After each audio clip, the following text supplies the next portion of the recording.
मसीह की परमेश्वर पिता का धन्यवाद हो कि हम लोग अब वापस फिर से प्रकाशित वाक्य में लौट रहे हैं। और इन दिनों में चूँकि गुड फ्राइडे, पैशन वीक और लैंड डे सब चल रहे थे, तो थोड़ा सा लोगों की डिमांड भी हुई कि उस चीज़ के सब्जेक्ट को लेके प्रचार करें, तो वो किया, क्योंकि लोग फ़ोन करते हैं, बताते रहते हैं। और मेरे प्रियो, अब आज से हम फिर शुरुआत कर रहे हैं प्रकाशित वाक्य के उन वाक्यों को देखने, भविष्यवाणियों को देखने जो अंत के दिनों के लिए की गई हैं। और चूँकि एक सब्जेक्ट छोड़ के अब फिर से वापस हम आपको उस ओर ले चल रहे हैं, तो हम चाहते हैं कि हम फिर से कुछ चीज़ों के ऊपर गौर करें ताकि हमारे अंदर, दिमाग में और बाकी चीज़ें तैयारी के रूप में जमी रहें। तो गुज़रे दिनों में हम प्रकाशित वाक्य के 11वें बाब में थे, और 11वें बाब की आज हम 15वीं आयत से शुरू करेंगे। इसको हम हो सकता है बता चुके हैं हम आपको, पर हम इसको इसलिए कंटिन्यू करेंगे क्योंकि इसको समझने, पढ़ने, समझने में, आगे की बातों को सीखने में बहुत सहायता मिलेगी। यहाँ वचन में जो लिखा हुआ है वो खास क्या है, जब 7वें स्वर्गदूत ने तुरही फूंकी, बाइबल में लिखा है परमेश्वर ने 7 स्वर्गदूतों को डिप्यूट किया, जो उन बातों को जो होने वाली थी, उन स्वर्गदूतों को जो होने वाले प्रकोप को पृथ्वी पर डालने वाले थे, उनके लिए आकाश में एक सिग्नल हो, तुरही। पुराने युग में तुरही युद्ध का निशान भी होती थी कि जब तुरही फूंकी जाती थी, सेना मार्च करती थी। मेरे प्रियो, यहाँ इसलिए यूहन्ना को दर्शन में तुरही दिखाई गई क्योंकि आज के युग में हम जब इसको पढ़ते हैं तो वचन ये बताता है कि ये तुरही आसमान में फिर से फूंकी जाएगी, क्योंकि परमेश्वर के यहाँ 1000 वर्ष एक दिन के बराबर और एक पल 1000 वर्ष के बराबर भी हुआ है। परमेश्वर का किसी चीज़ की काउंटिंग नहीं है। हम लोग अपने दिमाग से ये ना सोचें कि परमेश्वर हमारी तरह है। बाइबल कहती है, मूर्ख ने अपने मन में कहा परमेश्वर हमारी तरह है। जी नहीं, वो परम ईश्वर है, उन्हें मालूम है, वो सब कुछ जानते हैं। अंधकार भी छिपाता नहीं है अपने को उनसे, क्योंकि उन्हें अंधकार में भी सब कुछ दिखता है। जब हम कहते हैं डार्क है, कुछ नहीं दिख रहा, वो परमेश्वर के तेजोमय आंखों की रोशनी है।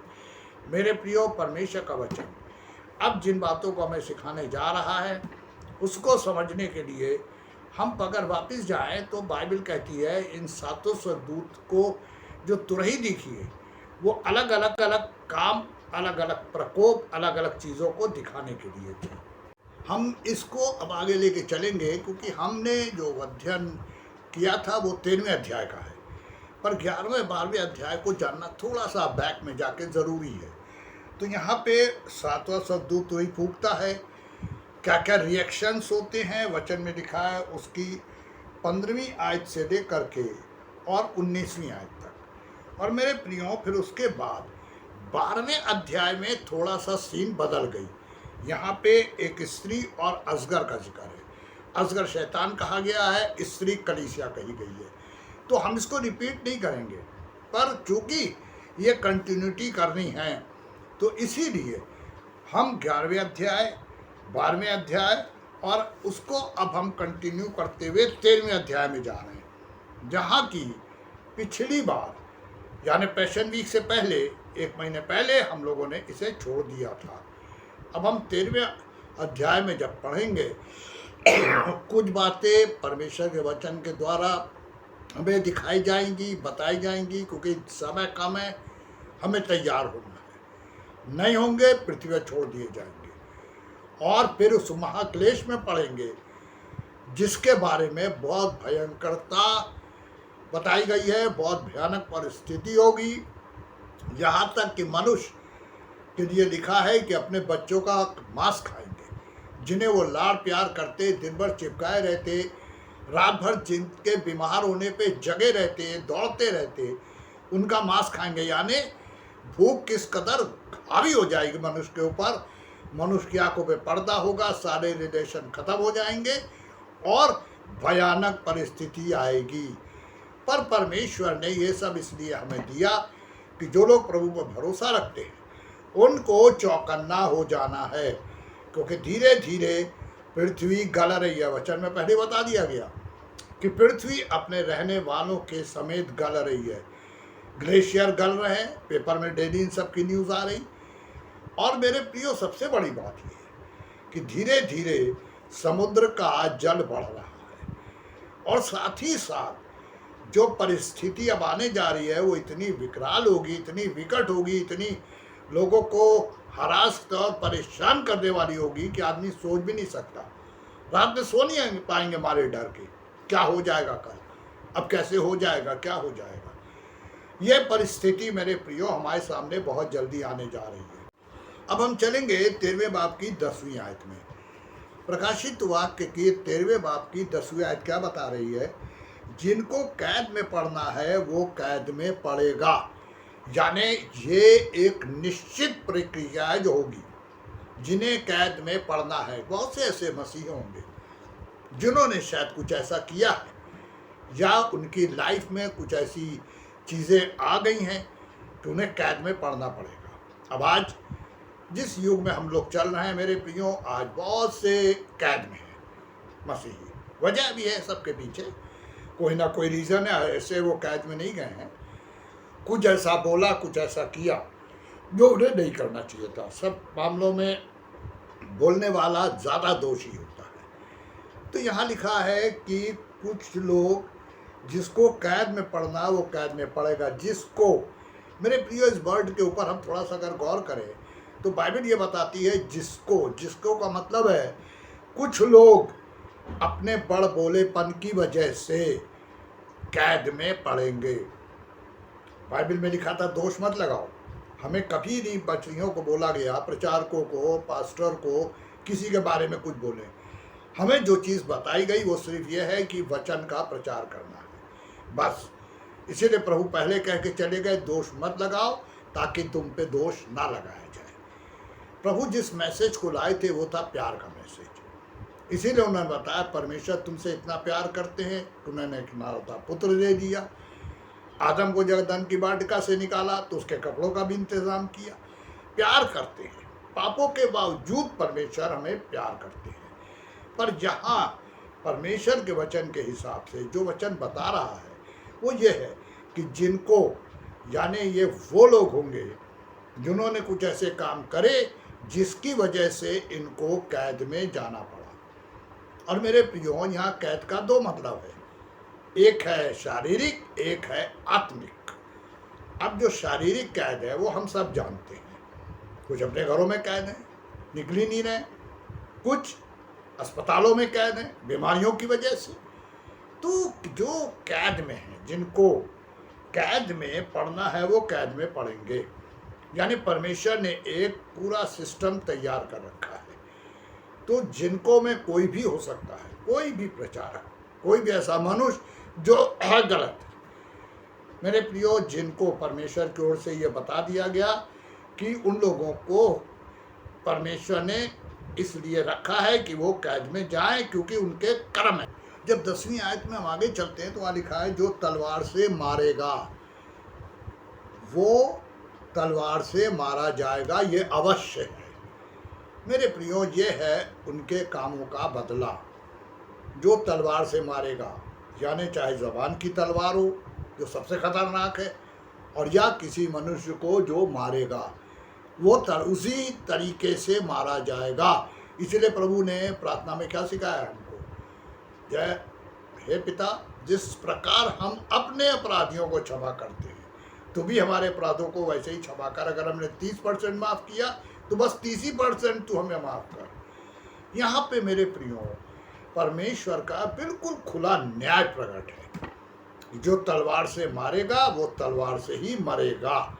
तो परमेश्वर ने पुराने नियम की उस पूरी प्रक्रिया को यहाँ फिर से रिपीट किया है।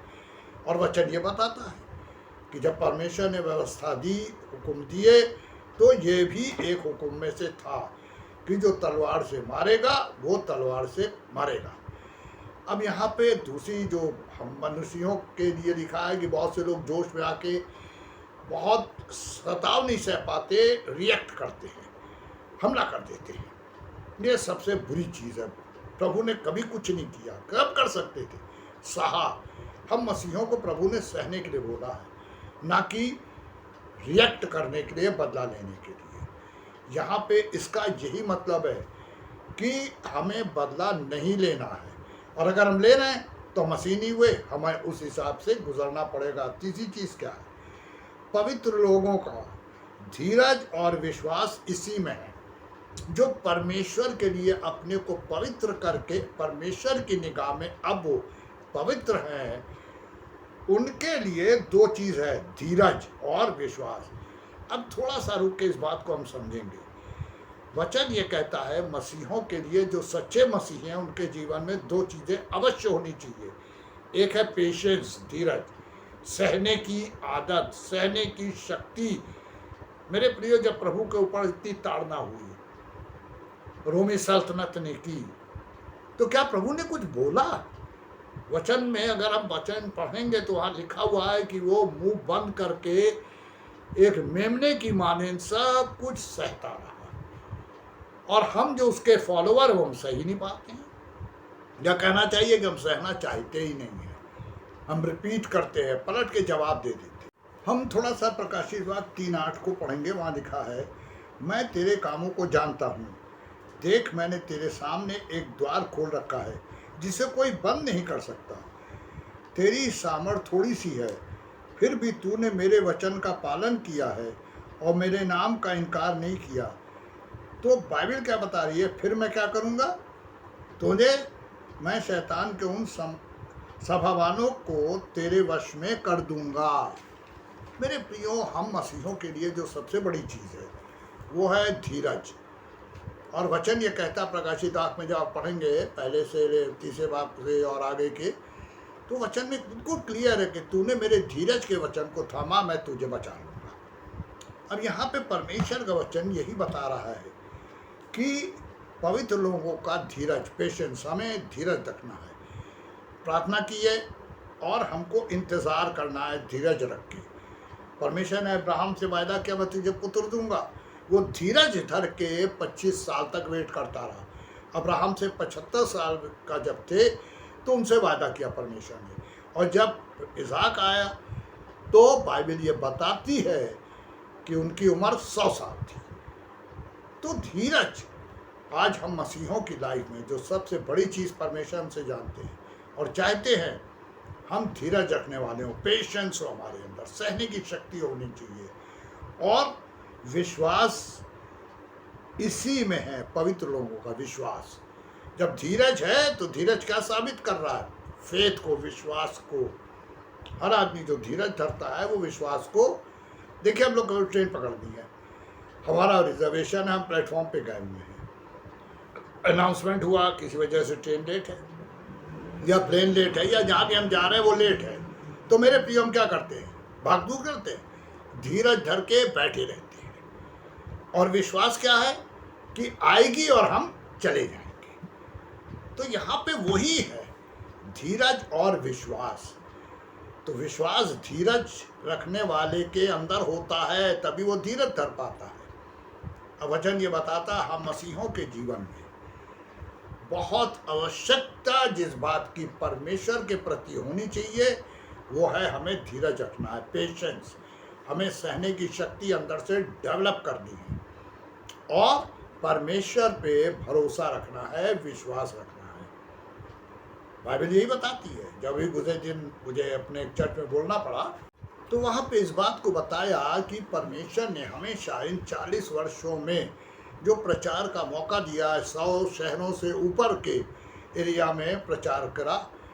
मेरे प्रियो, दो चीज़ थी, कभी कहीं विरोध नहीं हुआ, क्योंकि परमेश्वर ने शुरू से एक बात सिखा रखी थी, कभी किसी के लिए कुछ नहीं बोलेगा।